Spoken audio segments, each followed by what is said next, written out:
టాలీవుడ్లో గత కొన్ని రోజులుగా నటుడు శివాజీ, నటి అనసూయ భరద్వాజ్ మధ్య జరుగుతున్న మాటల యుద్ధం ఇప్పట్లో ముగిసేలా కనిపించడం లేదు.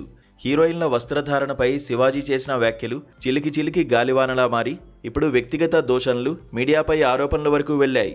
శివాజీపై అనసూయ సీరియస్ అయ్యేసరికి చాలామంది ఆమె కుటుంబంపై మాటల దాడికి దిగారు. దీంతో మరోసారి అనసూయ సోషల్ మీడియా వేదికగా ఫైర్ అయింది.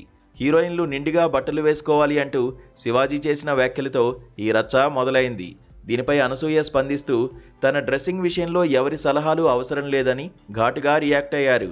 దీనికి శివాజీ వ్యంగ్యంగా స్పందిస్తూ మీ రుణం త్వరలోనే తీర్చుకుంటాను అనడంతో వివాదం మరింత ముదిరింది. ఈ క్రమంలో అనసూయ చీరకట్టు ఫోటోలతో పాటు బికినీ వీడియోను కూడా షేర్ చేయడం శివాజీని రెచ్చగొట్టేందుకేననే చర్చ సోషల్ మీడియాలో జోరందుకుంది.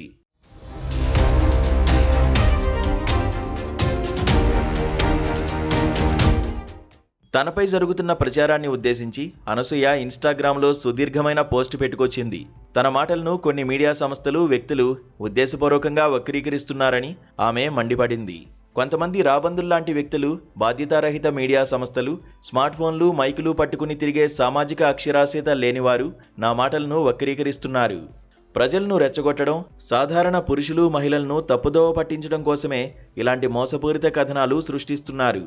నన్ను మాత్రమే కాకుండా ఈ సంభాషణతో ఏమాత్రం సంబంధం లేని నా భర్తను మరియు నా పిల్లలను కూడా అవమానించడానికి ఒక విషపూరిత కథనాన్ని సృష్టించారు. నేను దుస్తులు ధరించే విధానం ఆధారంగా మాత్రమే నా వ్యక్తిత్వాన్ని, నా నైతికతను జడ్జ్ చేయడం కరెక్ట్ కాదు. ఇది ఎందుకు చేస్తున్నారో నాకు పూర్తిగా తెలుసు. ఇలా చేసి మహిళలపై తమకు కంట్రోల్ తెచ్చుకోవాలని చూస్తున్నారు. నేను ఎవరికీ భయపడను అంటూ చెప్పుకొచ్చింది.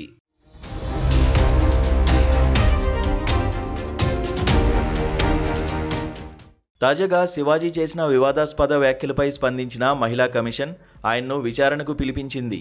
ఈ సందర్భంగా కమిషన్ శివాజీకి పలు ప్రశ్నలు సంధించింది. మహిళలపై మీరు చేసిన వ్యాఖ్యలు వారి గౌరవానికి, వ్యక్తిగత జీవితానికి భంగం కలిగించేలా ఉన్నాయని కమిషన్ భావిస్తోంది. దీనిపై మీ సమాధానం ఏమిటి?